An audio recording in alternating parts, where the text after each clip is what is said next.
Leaders are not hated because they fail. They are hated because society needs a target.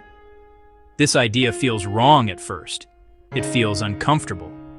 We believe our feelings are our own. We think our anger comes from a clear reason. We see a problem and blame the person in charge. That is the simple story we tell ourselves.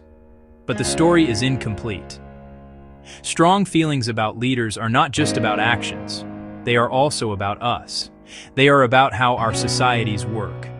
The anger and jokes are part of a larger, quieter process. Most people think hate and mockery come from one thing. They think a leader is bad.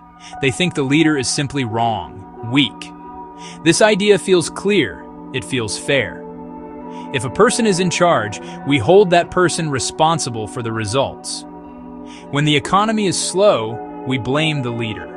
When a law creates problems, we blame the leader. This simple view makes sense on the surface. It is a direct line from cause to effect. We see a problem, we point to the person whose job it is to prevent that problem. But this simple view misses much. It does not explain why the feeling grows so fast. It does not explain why the jokes and insults appear even when the leader tries to change things. It does not explain why two leaders with similar results receive very different levels of hate. Is it always about their skill or truth, or is there something more under the surface? The simple story of a bad leader cannot answer these questions. It leaves too much of the picture empty. It treats public anger as a simple reaction, like touching a hot stove. The reality is that public emotion is not so simple. It is a storm, not a straight line. It gathers energy from many sources. Think for a moment. When something goes wrong, who do you see first? Who gets the most words in the news?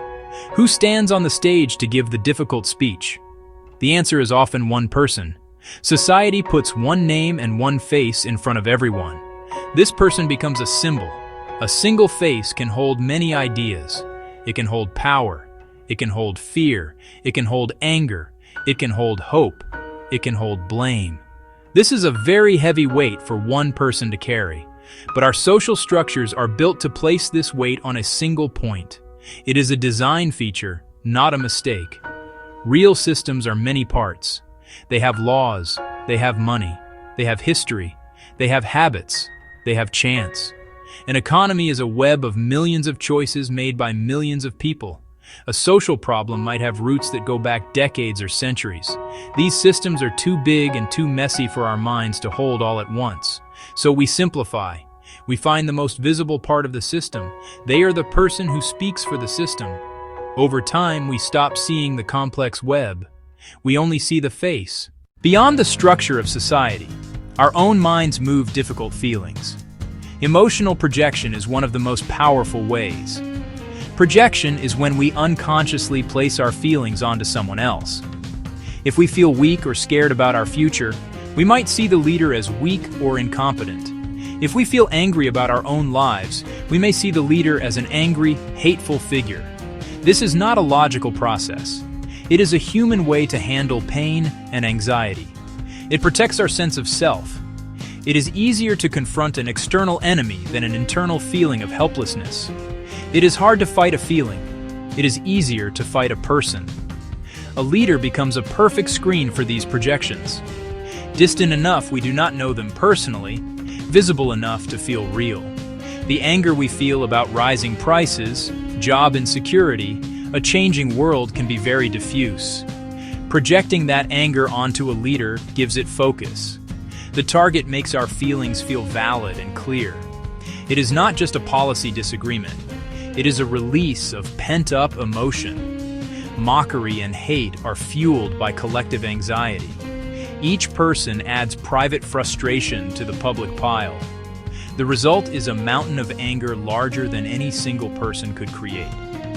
Projection is a group activity. The more we project, the more monstrous the leader seems.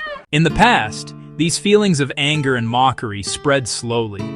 Conversations, letters, printed cartoons. Today, media and social platforms act as powerful amplifiers. They take a small spark of emotion and turn it into a wildfire in minutes. Short video clips, quick headlines, viral posts are designed to spread fast. A complex analysis takes time. A brief mistake requires almost no effort. Platforms often value speed and engagement above all else.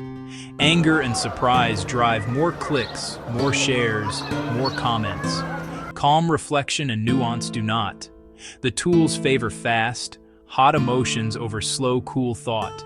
The medium shapes the message. These tools change how we see leaders. One unguarded moment can define a public image. A short clip can travel around the world in hours. That clip becomes the whole story. Jokes, anger, and even analysis orbit around it. Years of work, other speeches, context are lost. The balance is gone. A new clip, a new headline, a new outrage to share. The noise drowns out everything else.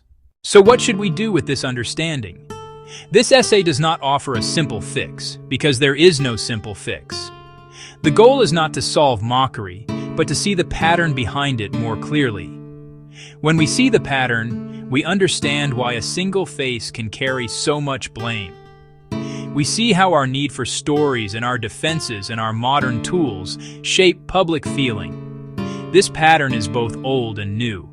Human groups have used symbols and scapegoats to manage fear. What is new is the technology. Our tools make this process faster, wider, louder. We can learn to notice it in our own lives. Watch how a quick clip becomes a wave of anger. Ask quieter questions. Who else shares responsibility? What parts of the system are invisible? Is this joke helping or just making noise? This is one pattern among many in modern society.